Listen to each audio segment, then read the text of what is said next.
Järjekordne kuuauto on meil valimisel nüüd ja vast on esimene kord selle aasta jooksul, kus tekkis ka väike vaidlus, mitme auto vahel valida oli ja kas te nüüd tõesti läksite lõpuks ka omavahel tülli ja hakkasite füüsiliselt kaklema omavahel, kes siis selle võidu endale saab seekord? No me katsusime telefonitse meilitsi hakkama saada, nii et kätega kallal ei läinud, aga vaidlust oli sellepärast, et kevad on selline põnev aeg, kus tuleb uusi autosid, tuleb lausa uusi automarke seekord isegi ja meil oli tõesti vaidlemistest, et eelmisel kuul nimelt selle kuu sees on tulemas turule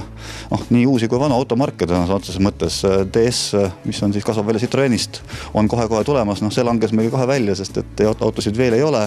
aga eelmisel kuul näidati juba meediale nii Sangyonge kui Maseratisid. Maserati tõenäoliselt selles kategoorias võib-olla ei ole päris teema, aga Sangyongi peale mõtlesime tõsiselt, aga siiski pressiesitlus küll toimus ära, aga autosid reaalselt veel olemas ei ole, nii et eks nendel on šanss mõnel järgmisel korral. Aga me ikkagi jõudsime tulemusena, sest me oleme ühes autosalongis kohal. No võt, miks me siis oleme lõpuks Kiia salongis, et kas see vaidlus oli puhtalt auto näitajate põhjal või oli seal midagi muud veel? No eks siin ole mitu sellist olulist nüanssi. Mis mulle sümpatiseerib Kiia puhul on see, et ta areneb hästi jõudsate sammudega. Et kui me hakkame mõtlema, et kus ta üldse algas, sisuliselt ju aastal 89 osteti ta pankrotipesast üles, nii et ja arvestades seda, kus ta täna on, et see on igati märkimisväärne tulemus. Ja uus Sorento on selles mõttes selline lipulaev, et siit leiab asju, mida varem pole kunagi Kiia mudelivaliks olnud. No ikkagi see pole ka auto, mis maksab 12 000 baasmudel, mida saab kohe endale kõige madalamas varustusastme osta ja ikkagi peab paarkümmend tuhat välja käima, et kas see ei ole praegu probleemiks?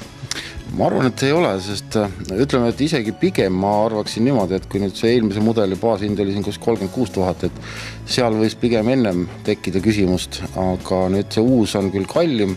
aga ta on ikkagi igat senti väärt selles mõttes, et ta on ikka päris kõvasti arenenud ja ta on hästi vaikne, sisu kõik on kvaliteetne, väga hea selline vedrustus on tal, mis sobib kehvadele teedele. Ja siin on ka sellised asju, mida leiab ainult siin premium-markide juurest, et võtame kas või see võtmete sisenemine, et kui mõnel margil on see, et pead kuskil jalaga vehkima seal, et talvel libedaga võid niimoodi pikalt kukkuda,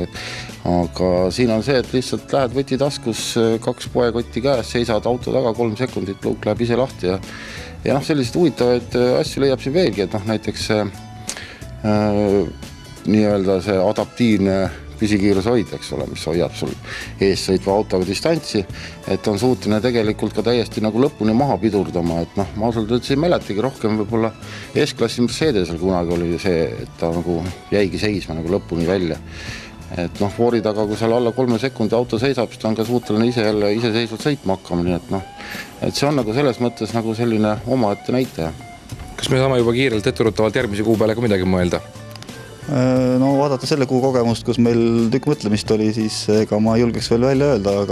aga meil on tulemas päris mitmeid põnevaid uudismudeleid siin juba mainitudki automarkide seas kindlasti on Eestis tulemas ja ma tean, et kunagine Eesti politseinike lemmikauto Suzuki Vidar on comebacki tegemas, nii et paneme ajakirjas järgmise nüüd Eestis veeru kokku ja hakkame siis sealt jälle näpuga järge vedama ja loodame, et väga omavahel kaklema ei lähe selle valikuga.